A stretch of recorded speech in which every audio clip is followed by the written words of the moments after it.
happen if the Earth stopped spinning? It could be possible that one day, billions of years from now, the Earth will stand still. But chances are good that other events will occur before that, such as the Sun swallowing up the planet. With that being said, there isn't a chance that the Earth will suddenly stop spinning anytime soon. But let's just assume for a moment that the Earth did suddenly stop rotating, and take a look at what would happen to us and the planet. Our planet spins at its equator 1,000 miles per hour as it orbits the Sun. But as you get closer to the poles, the rotation is slower. Without this rotation, life as we know it wouldn't be possible. It is said that billions of years ago, our planet used to spin much faster than it does now. In the beginning of our young solar system, an unknown planet or large celestial body collided with the Earth, and in that collision, the Earth's alignment and rotation were changed, and the Moon was formed. Since then, the Earth's rotation has been slowing down. It is said that the Moon used to also spin faster than it does now before it became tidally locked with the Earth. Tidal locking is the name given to the situation when a moon or planetary object's orbital period matches its rotational period. Coincidentally, it is the same fate that affects every single large moon orbiting a planet. A great example of this is our own moon. In our early solar system, both the Earth and the Moon rotated independently of each other, but the Earth's gravity grabbed onto the tidal bulges and slowed down the rotation of the Moon.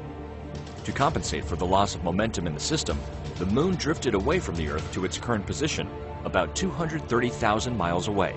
But Moon has the same impact on the Earth, and those same tidal forces that cause the tides on Earth are slowing down the Earth's rotation bit by bit, and the Moon is continuing to drift away a few centimeters a year to compensate. There are two different scenarios.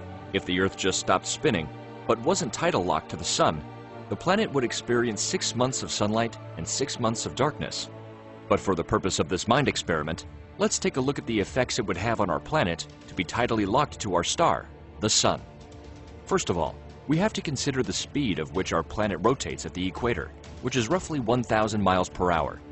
A sudden pause would cause everything on the surface of the Earth to suddenly move at a speed of over 1,000 miles per hour, 1,600 kilometers per hour, in a sideways direction.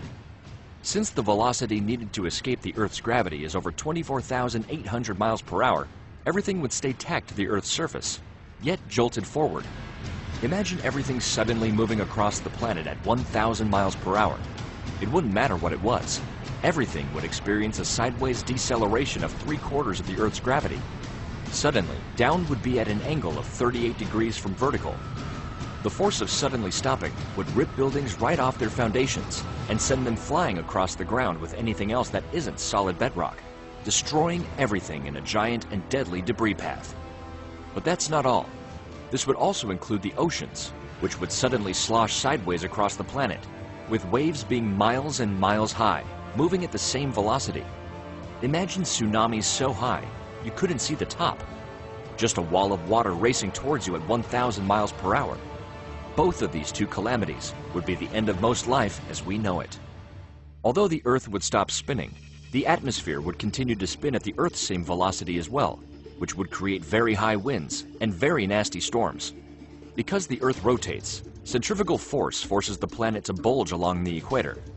With no rotation, you have no bulge, and without that bulge, all of the extra water held in place along the equator would go rushing back toward the poles.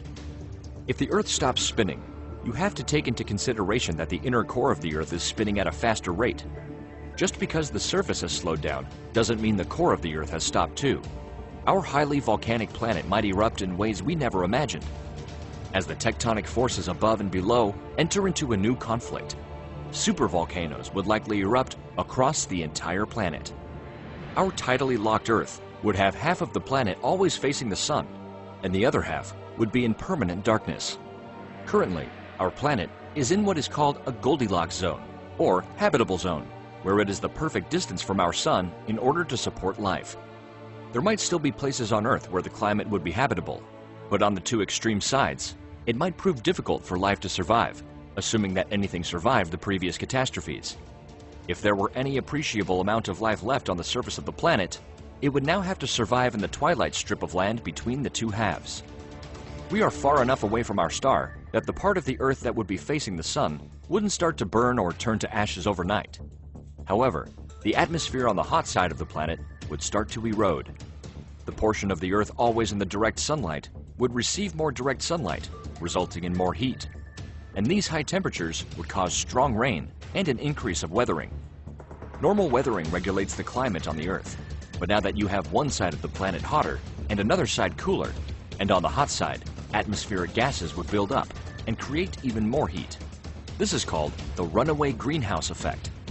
Clouds of gas could significantly increase the temperature so that the oceans would boil, much like what has happened to Venus.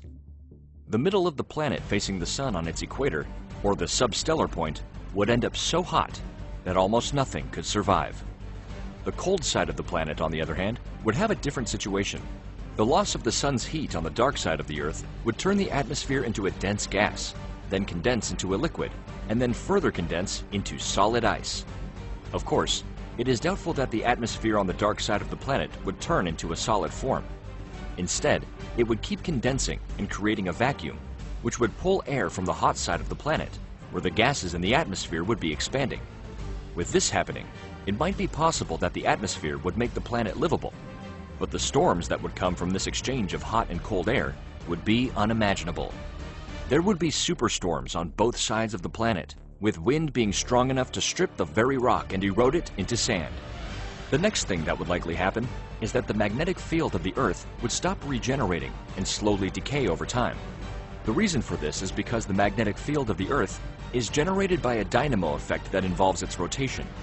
Our magnetic field plays a huge role in keeping our atmosphere intact, and this magnetic field also protects the Earth from cosmic rays. Where would this leave humanity? We are a very adaptable species that has seemed to survive other catastrophes, and even though we have powerful technology, being able to survive on a planet that has stopped spinning and is tidally locked to the sun would be a great challenge. We would be able to control our environment to a degree by moving underground, but growing food in such conditions may be difficult. However, you shouldn't worry about this happening anytime soon.